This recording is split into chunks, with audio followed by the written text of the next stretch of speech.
Bismillahirrahmanirrahim. Assalamualaikum warahmatullahi wabarakatuh. Innal hamdalillah nahmaduhu wa nasta'inuhu wa nastaghfiruhu wa natubu ilaihi wa na'udzu billahi min shururi anfusina wa min sayyiati a'malina. May yahdihillahu fala mudilla lahu wa may yudlil fala hadiya lahu.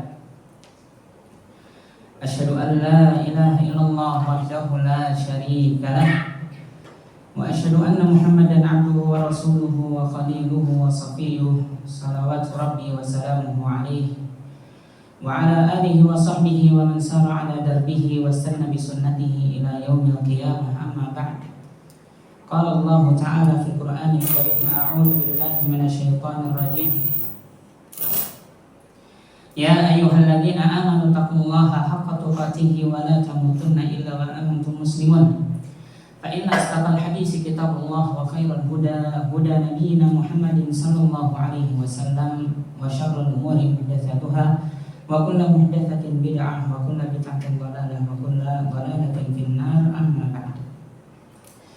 Ahibati fillah rahimani wa rahimakumullahu jami'an, jamaah Masjid At-Taubah yang semoga senantiasa dalam rahmat dan lindungan Allah. Kita bersyukur kepada Allah Subhanahu wa taala. Allah Subhanahu wa taala masih memberikan kita kesempatan untuk kembali duduk bersama, saling memberikan manfaat, memberikan faedah, menuntut ilmu, bermajelis ilmu, yang dimana hanya dengan menuntut ilmulah kita bisa semakin dekat kepada Allah Subhanahu wa ta'ala. Dengan menuntut ilmulah kita bisa mengetahui apa-apa yang diridhoi oleh Allah dan apa-apa yang dimurkai dan dibenci oleh Allah Subhanahu wa ta'ala. Salawat besertakan salam senantiasa tercurah kepada junjungan Nabi besar kita Nabi Muhammad sallallahu alaihi wasallam, yang dimana dengan jerih payah beliau kita bisa merasakan indahnya, manisnya agama Islam yang beliau bawa. Semoga Allah Subhanahu wa taala menjadikan kita semua umat yang berbahagia kelak pada hari kiamat dengan mendapatkan syafaat baginda Nabi Muhammad sallallahu alaihi wasallam. Amin ya rabbal alamin. Ma'asyiral ikhwah rahimani wa rahimakumullah jami'an. Tidak terasa satu bulan, alhamdulillah kita sudah melampaui bulan Ramadan yang penuh dengan keberkahan. Tentunya harapan bagi kita semua, semoga apa-apa yang telah kita bangun selama bulan Ramadan berupa amalan-amalan saleh, rutinitas kebaikan yang selama kita dawamkan selama bulan Ramadan masih bisa berlanjut di kehidupan kita, di keseharian kita setelah meninggalkan bulan Ramadan ini. Jangan sampai keadaan kita setelah kita keluar dari bulan Ramadan kita kembali ke settingan awal, yang dimana kita menjadi malas beribadah mungkin. Jangan sampai.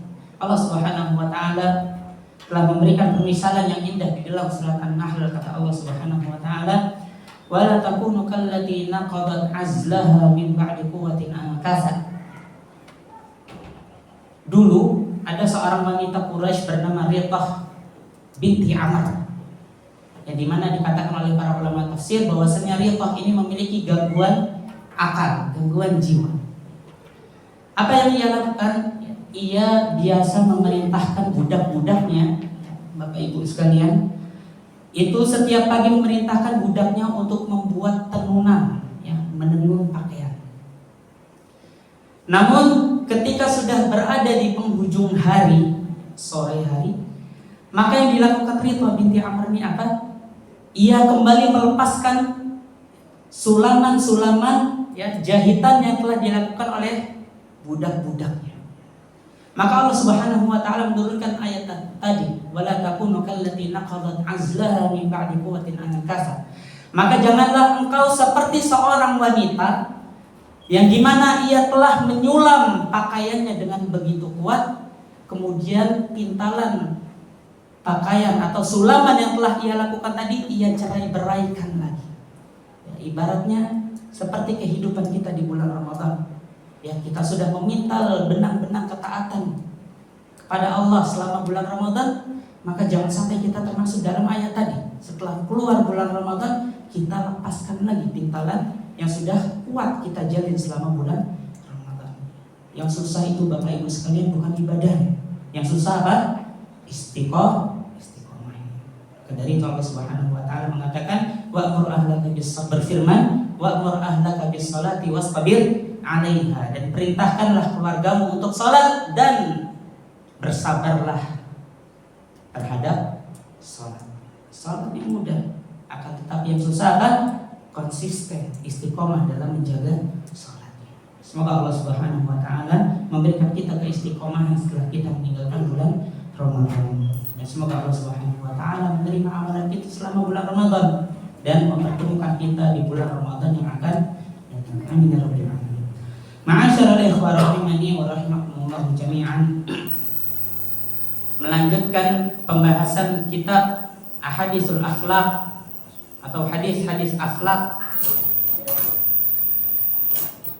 yang dikarang oleh Fadilatul Syekh Abdul Razzaq Ibn Abdul Muhsin Al-Abbad hafizahullah ta'ala, yang dimana pada pertemuan yang lalu sebelum atau selama bulan Ramadan kita sudah sampai pada bab birrul walidain atau bab berbakti kepada orang tua. Dan pada waktu itu kita pertemuan terakhir sempat menyebutkan beberapa kisah bagaimana para ulama kita, ulama ussalaf, begitu dahsyatnya, begitu semangatnya bakti mereka kepada orang tua. Maka pada kesempatan malam ini kita akan melanjutkan bab birrul walidain, ya, yang dimana kita sudah sampai pada halaman 44. Beliau membawakan beberapa kisah yang dinukilkan dari asar-asar ulama ussalaf. Yang pertama adalah kisah yang diriwayatkan oleh Al-Imam Muhammad ibn Sirin. Beliau mengatakan kunna 'inda Abi Hurairah radhiyallahu ta'ala anhu lailatan. Kata Muhammad bin Sirin, kita pernah menginap bermalam bersama Abu Hurairah radhiyallahu ta'ala anhu. Faqal, maka ternyata Imam Muhammad bin Sirin sedang mendapati Abu Hurairah berdoa di malam hari. Kata Abu Hurairah di dalam doanya, Allahumma gfir li Abi Hurairah wa li ummi wa liman istaghfara lahum. Kata Abu Hurairah di dalam doanya, ya Allah, ampunilah Abu Hurairah beserta ibunya. Dia maksudnya mendoakan dirinya sendiri, ya Allah, ampunilah aku dan ibuku, kata Abu Hurairah. Wali man istaghfara lahum, kata Abu Hurairah, dan ampuni juga orang-orang yang mendoakan ampunan bagi Abu Hurairah dan ibunya. Jadi Abu Hurairah radhiyallahu ta'ala anhu mendoakan ampunan bagi dirinya sendiri yang pertama, kemudian mendoakan ampunan bagi ibunya, dan yang ketiga mendoakan mendoakan kaum muslimin yang turut memintakan ampun kepada Abu Hurairah dan ibunya. Maka ketika Muhammad bin Sirin mendengar doa Abu Hurairah tersebut, Muhammad bin Sirin serta merta ya, ikut berdoa, ikut mendoakan Abu Hurairah dan ibunya dengan ampunan. Kata beliau, qala li Muhammad fa nahnu nastaghfiru lahuma hatta nadkhula fi da'wata Abi Hurairah. Ya, kata Muhammad bin Sirin, setelah kami mendengar doanya Abi Hurairah, maka kami pun berdoa memintakan ampunan bagi Abu Hurairah dan ibunya, supaya, kata Muhammad bin Sirin, supaya kami masuk ke dalam kebaikan doanya Abi Hurairah radhiyallahu ta'ala anhu. Maka kita di sini juga mendoakan, ya, kita berdoa semoga Allah Subhanahu wa taala mengampuni dosa-dosa Abu Hurairah radhiyallahu ta'ala anhu beserta ibunya. Dengan doa tersebut semoga Allah Subhanahu wa taala memasukkan kita ke dalam doanya Abi Hurairah dengan mendapatkan ampunan dari Allah Subhanahu wa taala. Ma'asyiral Ma'asyiral ikhwan rahimani wa rahimakumullah jami'an, dari kisah yang singkat ini ada beberapa faedah yang dapat kita ambil. Yang pertama, bahwasannya para sahabat radhiyallahu taala anhu mereka sangat mengetahui keutamaan doa seorang anak terhadap kedua orang tuanya. Ya, nanti akan lewat ya di pertemuan, atau mungkin bisa jadi hari ini atau di pertemuan yang selanjutnya, bahwasannya doa seorang anak soleh kepada orang tuanya itu dapat mengangkat derajat orang tua di sisi Allah Subhanahu wa taala. Maka Abu Hurairah sangat mengetahui hal ini, dan beliau radhiyallahu taala anhu sangat bersemangat dalam mendoakan kedua orang tuanya. Kemudian ma'asyiral ikhwan rahimani wa rahimakumullah jami'an, di dalam penggalan kisah tadi juga ya, ini sedikit belajar bahasa Arab ya. Ada sebuah uslub Arabiyah atau gramatikal bahasa Arab, bahwasanya kalau di dalam bahasa Arab itu Bapak Ibu sekalian, kalau kita menyebutkan sebuah pengkhususan setelah sesuatu yang umum, maka itu menunjukkan bahwasanya kita sedang mengagungkan sesuatu yang dikhususkan tadi. Anak ulangi, kalau dalam bahasa Arab kita menyebutkan sebuah pengkhususan setelah kita menyebutkan segala sesuatu yang umum, maka itu artinya kita sedang mengagungkan apa yang kita khususkan.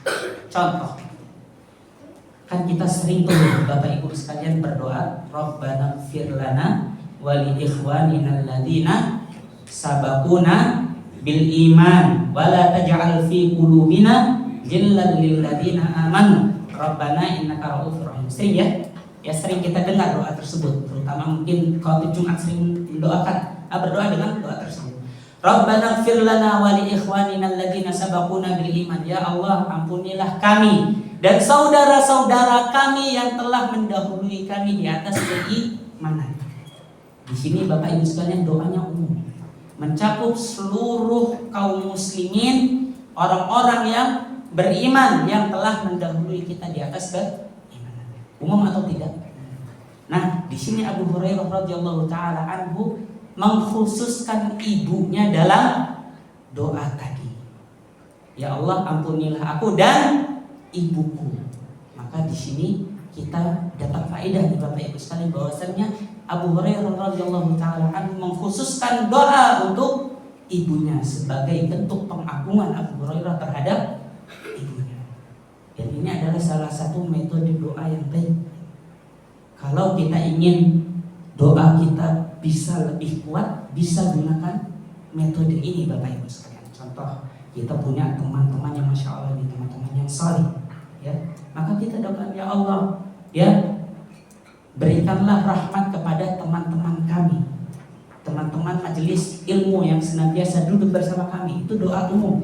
Dalah ternyata ada satu orang yang ternyata sangat perhatian dengan kita misalnya ya, maka kita khususkan doa setelahnya, terutama fulan ya Allah, karena fulan senantiasa mengingatkan saya sholat misalnya.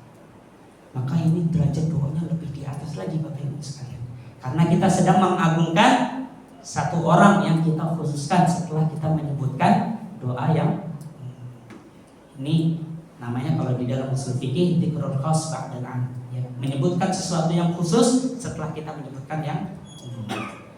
Ma'asyiral ikhwan rahimani wa rahimakumullah jami'an. Ya, ada contohnya di Al-Qur'an. Di dalam surat Al-Baqarah ayat 238 ya. Allah Subhanahu wa taala berfirman, "Hafizu 'alas salawati was salatil wusta wa qumu lillahi qanitin." Kata Allah Subhanahu wa taala, "Hafizu 'alas salawat." Jagalah salat-salat yang wajib. Umum atau khusus? Umum atau khusus? Kita bilang umum, mencakup 5 waktu salat subuh, zuhur, asar, maghrib dan isya. Kemudian Allah Subhanahu wa taala mengkhususkan was-salatil wusta, terutama salat wusta. Ada salat wusta Ustaz? Ada. Para ulama menafsirkan salat wusta apa? Salat apa? Salat asar. Barakallahu fiik. Jagalah salat yang telah Allah wajibkan, terutama salat asar. Allah membuka dengan perintah umum kemudian dikhususkan dengan salat asar. Artinya apa Bapak Ibu sekalian? Artinya salat asar memiliki derajat yang agung ya di antara salat-salat yang lain ya. Banyak hadis-hadis yang menjelaskan tentang keutamaan salat asar ya. Di antaranya Nabi sallallahu alaihi wasallam bersabda di dalam hadis yang diriwayatkan oleh Imam Muslim, ya inna hadhihi shalah 'uridat 'ala man kana qablakum fadayyaha. Salat asar itu Bapak Ibu sekalian, kata Nabi sallallahu alaihi wasallam, pernah disyariatkan kepada umat terdahulu. Salat asar pernah disyariatkan kepada umat terdahulu, fadayyaha.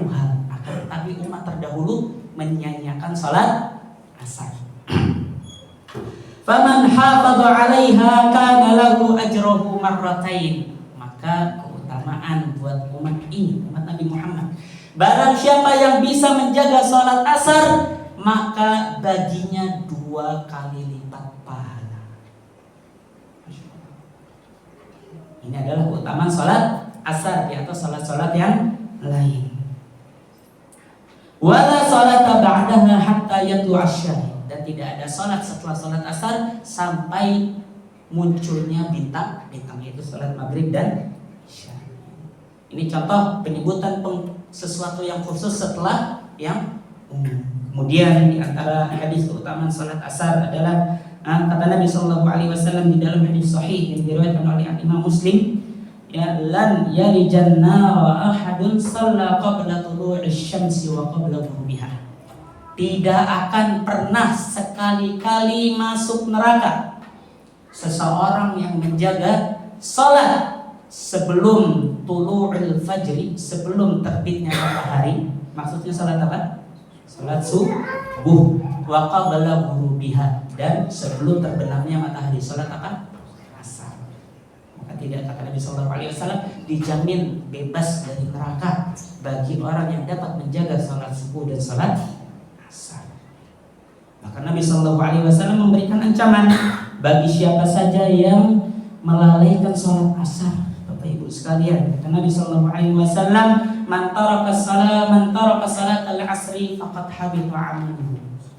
Barang siapa yang meninggalkan salat asar tanpa uzur sengaja, kata Nabi sallallahu alaihi wasallam, faqad habita 'amaluhu, maka amal-amalnya akan terhapus.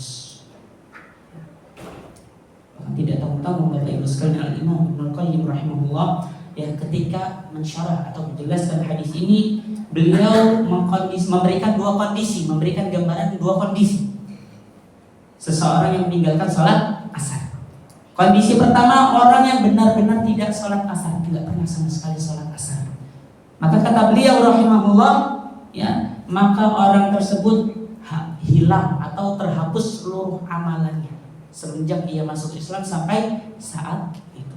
Wal'iyadzubillah. Ini kondisi orang yang tidak pernah salat asar sama sekali. Kondisi kedua, orang yang meninggalkan salat asar kadang-kadang aja. Hari ini salat asar, besok libur dulu. Wal'iyadzubillah. Besok salat lagi, besok libur dulu. Sakarep semaunya sendiri. Maka kata Al-Imam Ibnu Qayyim, ya, amalannya akan batal, amalannya akan terhapus di hari ketika ia meninggalkan sholat asar. Bayangkan Bapak Ibu sekalian, ya, kita sudah capek-capek sholat malam, membaca Al-Quran, ternyata kita meninggalkan sholat asar, maka hapus amalan yang kita lakukan di hari itu. Ini ya, jadi sholat asar ya kenapa disebutkan secara khusus? Karena memiliki keagungan tersendiri dibandingkan dengan sholat-sholat yang baik. Ahibati fillah rahimani wa rahimakumullah jami'an. Kemudian setelah beliau Fadilatul Syekh Abdul Razak bin Abdul Muhsin Al-Abbad membawakan kisah Muhammad ibn Sirin, beliau melanjutkan masih bersama sahabat yang mulia Abu Hurairah radhiyallahu taala. Banyak sekali sebenarnya kisah-kisah Abu Hurairah yang mungkin kalau mau baca di internet pun banyak ya. Kisah bagaimana baktinya Abu Hurairah radhiyallahu taala anhu kepada ibunya. Beliau melanjutkan, an Abi Hurairah radhiyallahu taala anhu, qala kuntu ad'u ummi ila Islam. Abu Hurairah berkata, aku pernah mendakwahkan Islam kepada ibuku. Dan ini adalah salah satu satu bakti yang paling mulia, mendakwahkan Islam yang benar kepada orang tua kita. Wahia musyrikah, dan ibunya dalam kondisi musyrik, belum beriman kepada Nabi sallallahu alaihi wasallam. Fada'autuha yauman fa asma'atni fi Rasulillahi ma akrahu. Aku dakwahkan Islam, dalah ternyata ibunya Abi Hurairah mengucapkan perkataan yang membuat sakit hati Abi Hurairah. Maksudnya Rasulullah sallallahu alaihi wasallam dihina di hadapan Abi Hurairah, ya. Didakwahkan Islam, ternyata ibunya malah mengolok-olok Nabi sallallahu alaihi wasallam. Sampai Abu Hurairah mengatakan, sampai saya merasa hati ini benci dengan perkataan ibunya. Dan begitulah, ya, murninya cinta para sahabat Nabi sallallahu alaihi wasallam kepada Nabi, ya. Meskipun yang mengatakan ibunya yang paling ia cintai, tetapi kalau sudah menyangkut harga diri Rasulullah SAW tidak pandang bulu, ya, benci. Ya, mereka menjadikan kecintaan Nabi SAW di atas kecintaan makhluknya. Ya. Kemudian beliau melanjutkan, fa'ataitu Rasulullah SAW wa ana abki. Maka karena mendengar celaan dari ibunya, Abu Hurairah radhiyallahu taala anhu datang kepada Nabi sallallahu alaihi wasallam dalam keadaan menangis, sedih mendengar perkataan ibunya. Maka Abu Hurairah berkata, "Ya Rasulullah, inni kuntu ad'u ummi ilal Islam." Ya. Mengeluh kepada Nabi, "Wahai Rasulullah, ya, saya telah mendakwahkan Islam kepada ibu saya. Fada'autuha al-yawma fa asma'atni fika ma akrahu." Hari ini ya Rasulullah, saya mendakwahkan Islam lagi kepada ibu saya, akan tetapi ibu saya mengatakan hal-hal yang saya tidak sukai, yang saya benci. Maka Abu Hurairah radhiyallahu taala anhu mengatakan, meminta kepada Nabi sallallahu alaihi wasallam, "Fad'ullaha an yahdiya umma Abi Hurairah." Maka Rasulullah, saya datang kepadamu meminta tolong, doakanlah ibu saya agar masuk ke dalam Islam. Abu Hurairah radhiyallahu taala sangat mencintai ibunya dan menginginkan ibunya untuk masuk Islam. Maka Abu Hurairah datang kepada Nabi, "Ya Rasulullah, doakan ibu saya supaya masuk Islam." Maka Nabi sallallahu alaihi wasallam mengangkat kedua tangannya dan berdoa, "Allahumma di umma Abi Hurairah." Ya Allah, berikanlah hidayah kepada ibunya Abi Hurairah. Enak ya Bapak Ibu sekalian, ya, di zaman sahabat Nabi sallallahu alaihi wasallam, ya, mau minta doa langsung ke siapa? Ke Nabi sallallahu alaihi wasallam. Dan Nabi sallallahu alaihi wasallam doanya mustajab, pasti dijawab. Tapi yang gak enak juga, ya, kalau kita sekarang bisa beragama dengan nyaman. Kalau sahabat-sahabat Nabi sallallahu alaihi wasallam mereka beragama dengan taruhan nyawa mereka. Mereka rela diusir dari tanah kelahiran mereka. Demi apa? Demi Islam. Ya, maka jangan dibandingkan dengan kita. Enak ya dijamin masuk surga, ya, iya jelas. Ya, mereka beragama taruhannya nyawa, sementara kita bisa beragama dengan nyaman. Alhamdulillah. Maka Abu Hurairah radhiyallahu taala setelah mendengar doanya Nabi sallallahu alaihi wasallam kepada ibunya, maka beliau keluar dari rumah Rasulullah. Fa kharajtu mustabshiran bi da'wati Nabi sallallahu alaihi wasallam. Aku keluar dari rumah Nabi sallallahu alaihi wasallam dalam keadaan gembira. Ya. Falamma ji'tu fasirtu ilal bab. Ketika aku sampai rumahku, berada di depan pintu, fa idza huwa rijaf. Mendapati ibunya dalam keadaan gemetaran. Jadi setelah Nabi sallallahu alaihi wasallam berdoa, Abu Hurairah kembali ke rumah, ternyata ibunya gemetar. Fasami'at ummi khashfa qadamayya faqalat makanaka ya Abu Hurairah. Dia mendengar langkah Abi Hurairah yang hendak masuk ke rumah, kata ibunya, "Stop. Tunggu di situ Abu Hurairah." Maka apa yang dilakukan ibunya Abi Hurairah? Ia ke kamar mandi, mengambil wudhu, ya, kemudian memakai jilbabnya, khimarnya, kemudian ya minta dituntun oleh Abu Hurairah untuk menemui siapa? Menemui Rasulullah SAW dan bersyahadat masuk Islam di hadapan Rasulullah SAW. Masya Allah. Ya. Ya, dari sini juga kita bisa mengambil pelajaran Bapak Ibu sekalian bahwasannya hidayah Islam itu bukan berada di tangan kita. Betul atau tidak? Yang bisa kita lakukan adalah mendakwakan Islam, mengenalkan Islam kepada saudara-saudara kita. Akan tetapi perkara apakah masuk Islam atau tidak itu sudah berada di ranahnya takdir Allah Subhanahu wa taala. Ya. Ibunya Abi Hurairah radhiyallahu taala masuk Islam, tetapi kita mengetahui bahwasanya orang yang paling dicintai Nabi Shallallahu Alaihi Wasallam pamannya sendiri siapa? Abu Thalib masuk Islam atau tidak? Tidak masuk Islam. Dari itu Allah Subhanahu Wa Taala mengingatkan kita, Innaka la tahdi man ahbabta, walakinnallaha yahdi man yasha. Sesungguhnya engkau wahai Muhammad sekali-kali tidak bisa memberikan hidayah kepada orang yang engkau cintai.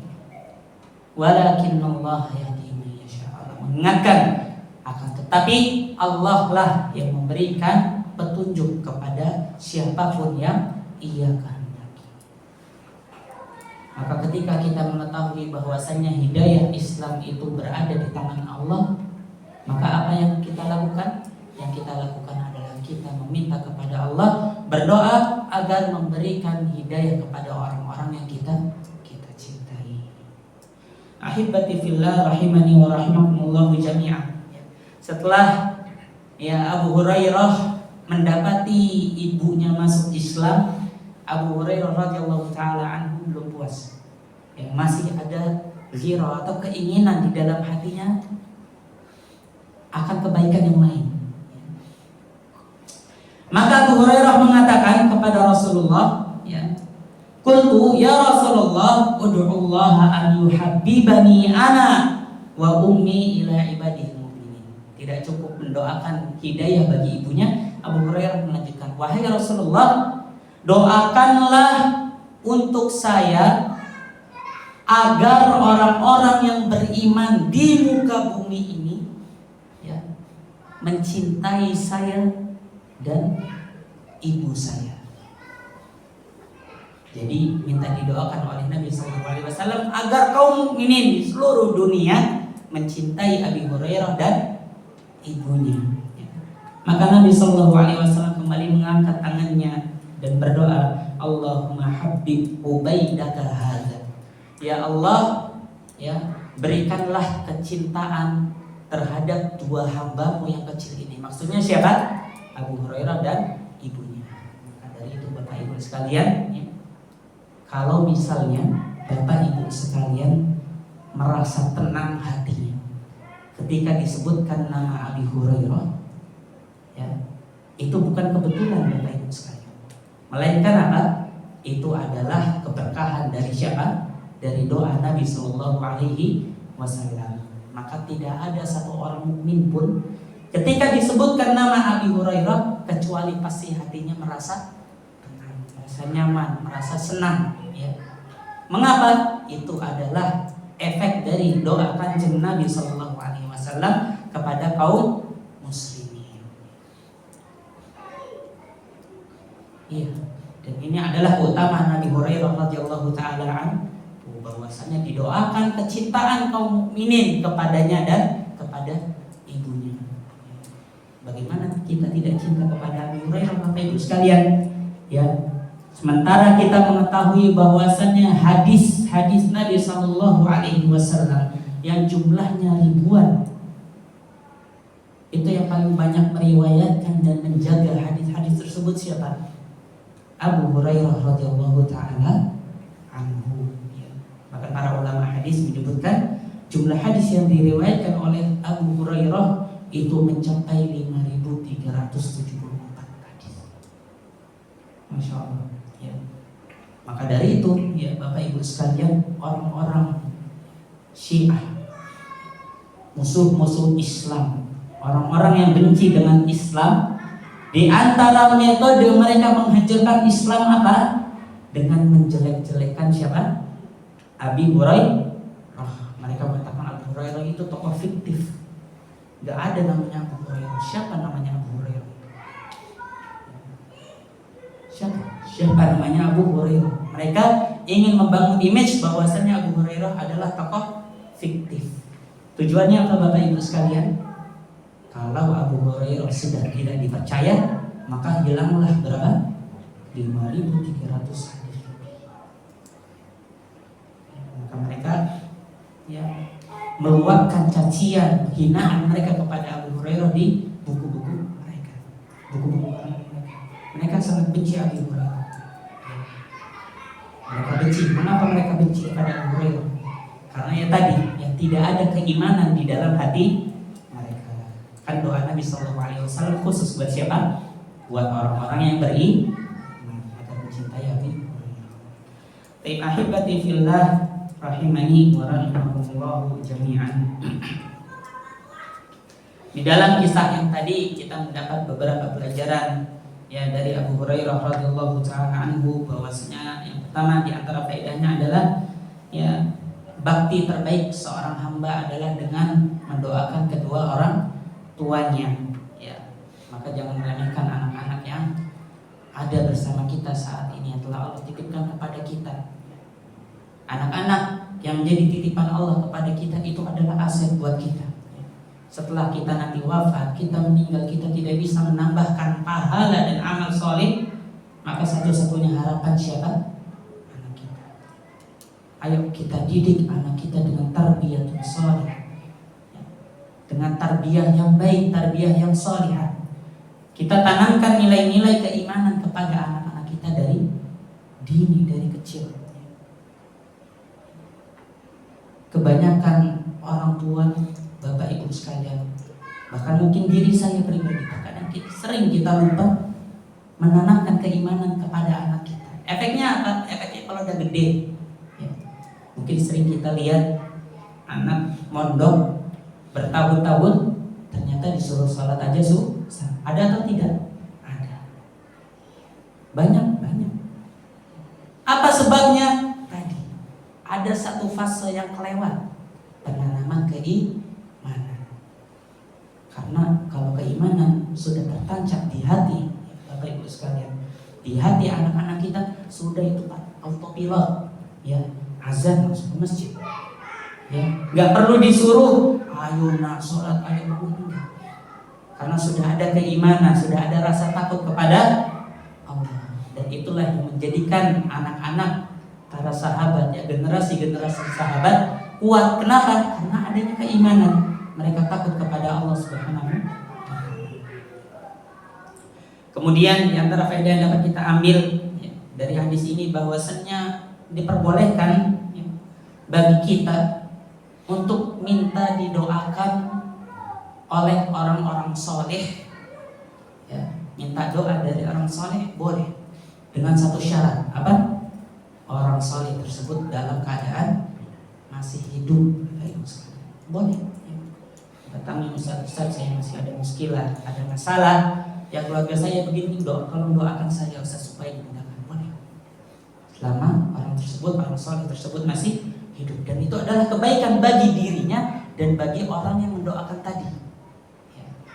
Karena orang yang mendoakan saudaranya dalam kondisi ghaib, kondisi tidak diketahui oleh orang yang kita doakan, itu maka ia akan didoakan dengan hal yang serupa, Bapak Ibu sekalian, oleh malaikat-malaikat Allah. Kata Nabi SAW, da'watul mar'il muslim li akhihi bi dhahril ghaib mustajabah.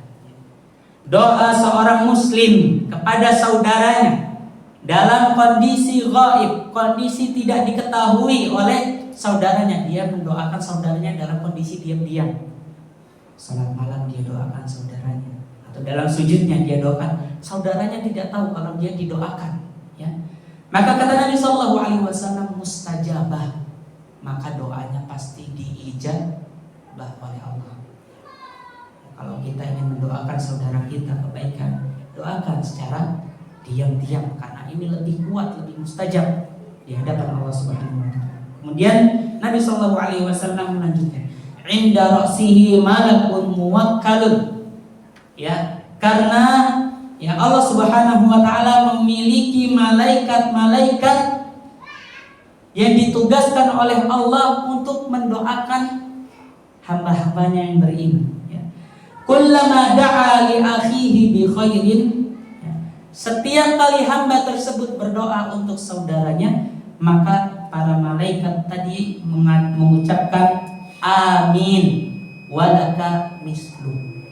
Para malaikat tadi turut mendoakan orang tersebut yang berdoa tadi, seraya mengatakan amin, ya Allah kabulkanlah, walaka mislu. Dan kata para malaikat, dan semoga Allah Subhanahu wa taala memberikan apa yang engkau doakan bagi saudara. Jadi kalau kita mendoakan Pak Effendi misalnya, Masya Allah, ya Allah semoga Pak Effendi diberikan ya rumah 2, tambahan rumah, maka doa itu mustajab, ya diijabah oleh Allah. Ya Pak Effendi kelak akan mendapatkan rumah 2 insya Allah atau yang semisalnya, dan para malaikat mendoakan kita yang mendoakan agar mendapatkan 2 rumah juga. Kita dengarkan azan dulu. Barakallahu lakum fil Qur'anil karim wa nafa'ani wa iyyakum bima ayati wa dzikri. Alhamdulillahirabbil alamin wassalatu wassalamu ala Rasulillah wa ala alihi wa sahbihi wasallam. Dikit melanjutkan sambil menunggu iqamah, kita melanjutkan pada hadis yang selanjutnya, hadis yang sering kita dengar, hadis ke-8. Di sini adalah hadis ke-8 yang dibawakan oleh Syekh Abdul Razak di dalam kitab Birrul Walidain. Hadis Abu Hurairah radhiyallahu taala anhu, Nabi sallallahu alaihi wasallam bersabda, "Idza mata ibnu Adam inqata'a 'amaluhu illa min thalath." Ya, jika seorang Bani Adam, seorang manusia, seorang insan meninggal, maka seluruh amalannya terputus kecuali 3 perkara. Seorang setelah meninggal, dia tidak bisa beramal, maka ada 3 amalan yang pahalanya terus mengalir meskipun dia telah meninggal. Yang pertama, sedekatin jariyah, sedekah jariyah, sedekah yang mengalir. Aw ilmin yuntafa'u bih, ilmu yang bermanfaat. Aw waladin shalihin yad'u, dan seorang anak salih yang senantiasa mendoakan kedua orang tuanya. Hadis ini sahih, diriwayatkan oleh Al-Imam Muslim dengan nomor 1631. Ahibati fillah rahimani wa rahimakumullah jami'an. Dari hadis yang familiar ini, sering kita dengar ini, ya, bisa kita ambil beberapa faedah. Di antaranya adalah faedah yang pertama, ya, dari hadis ini kita bisa mengetahui bahwasannya Allah Subhanahu wa taala sangat berkasih sayang kepada orang-orang yang beriman, menunjukkan rahmat dan kasih sayang Allah kepada kita semua, Bapak sekalian. Ya, ketika Allah Subhanahu wa taala mencabut nyawa seorang hamba, artinya hamba tersebut sudah tidak bisa beramal. Namun Allah Subhanahu wa taala berkasih sayang kepada kita. Allah Subhanahu wa taala berikan beberapa amalan yang meskipun kita telah meninggal, kita bisa masih mendapatkan pahala. Yang pertama adalah sedekah jariyah. Jariyah itu artinya mengalir, ya. Sedekah yang mengalir. Ini termasuk salah satu amalan yang pahalanya terus mengalir meskipun kita telah meninggal. Termasuk di dalam sedekah jariyah, ya Bapak Ibu sekalian, misalnya hafrul abar, ya, menggali sumur, ya. Kita buat sumur, artinya mengalir, memberikan manfaat kepada penduduk desa tersebut, ya, maka itu pahalanya akan mengalir kepada kita selama sumur itu mengalir. Kemudian di antara sedekah jariyah, ya, adalah dengan wakaf, ya, entah wakaf tanah misalnya, itu pahalanya mengalir. Ya, wakaf tanah untuk kuburan misalnya, wakaf tanah untuk rumah tahfidz, ya, wakaf Al-Quran, ya, kita wakafkan kepada masjid-masjid yang membutuhkan. Itu semuanya adalah sedekah jariyah, masuk dalam sedekah jariyah. Kemudian, ya, amalan kedua yang pahalanya terus mengalir adalah nasrul ilmin nafi', ya, menyebarkan ilmu yang bermanfaat. Ilmu yang bermanfaat yang kita ajarkan ya itu adalah pahala mengalir bagi kita meskipun kita telah meninggal. Para ulama menjelaskan yang dimaksud dengan ilmu yang bermanfaat di sini ada dua, Bapak Ibu sekalian. Yang pertama adalah ilmu syariah, ilmu agama. Ya, ilmu agama yang kita dakwahkan itu menjadi pahala yang mengalir bagi kita. Yang kedua, wa kullu ilmin yantafi'u bihil muslimun idza sadaqat fihi. Semua ilmu yang memberikan kemanfaatan bagi kaum muslimin. Ilmu apa saja, ilmu duniawi termasuk, ya. Kedokteran, ya. Selama ilmu tersebut memberikan kemanfaatan bagi kaum muslimin, meskipun itu adalah ilmu duniawi, maka itu termasuk ilmu yuntafa bihi, ilmu yang bermanfaat. Kita belajar kedokteran, ilmu kedokteran itu insya Allah mengalir, Pak. Ya, handasa, insinyur, ya, dan yang lain-lainnya. Ilmu dunia juga masuk dalam hadis ini dengan syarat apa? Memberikan manfaat bagi kaum muslimin. Termasuk dengan ilmu yang bermanfaat, menyebarkan ilmu juga dengan harta, Bapak Ibu sekalian, ya. Yang memiliki kelebihan harta, ya, dengan cara misalnya mencetak buku-buku yang bebas copyright, ya, mencetak buku-buku yang bebas hak cipta untuk dibagikan kepada kaum muslimin. Ini juga termaksud menyebarkan ilmu dengan cara harta tadi, ya. Sudah, oh ini double malah, sedekahun jariyahnya dapat, ilmunya juga dapat dua. Kemudian, ya, dan masih banyak contoh-contoh lain yang disebutkan di dalam hadis ini. Insya Allah kita akan perinci di pertemuan yang selanjutnya. Kemudian faedah terakhir, ya, adalah tentang, ya, pentingnya mentarbiyah anak-anak kita menjadi anak-anak yang soleh, sehingga anak kita kelak dapat mendoakan kita setelah kita meninggal. Nabi Shallallahu Alaihi Wasallam menyebutkan sebuah hadis yang menjelaskan tentang keutamaan anak soleh. Nabi Shallallahu Alaihi Wasallam, Inna Allah Azza wa Jalla la yarfa'u darajata lil 'abdi shalih fil jannah. Sungguh Allah Subhanahu wa taala akan mengangkat derajat orang tua, ya, di surga. Maka orang tua tadi bingung, kok bisa saya dapat derajat yang tinggi di surga padahal amalan saya biasa aja, ya. Maka kata Allah Subhanahu wa taala, bistighfari waladika, engkau mendapat derajat yang tinggi di surga karena anakmu senantiasa memintakan ampun kepadamu. Ini adalah hadis yang menyebutkan bahwasanya, ya, anak yang soleh dapat mengangkat derajat orang tua di hari kiamat. Ahibati fillah rahimani wa rahimakumullahu jami'an. Insyaallah taala kita akan lanjutkan pembahasan hadis ini di pertemuan yang selanjutnya. Semoga apa yang kita pelajari pada malam ini mendapatkan keberkahan dari Allah Subhanahu wa taala, dan Allah memberikan kita hidayah untuk mengamalkan apa yang telah kita pelajari. Kita tutup pertemuan kali ini dengan doa kafaratul majlis. Subhanallahumma wa bihamdika asyhadu an la ilaha illa anta astaghfiruka wa atubu ilaik. Wassalamualaikum warahmatullahi wabarakatuh.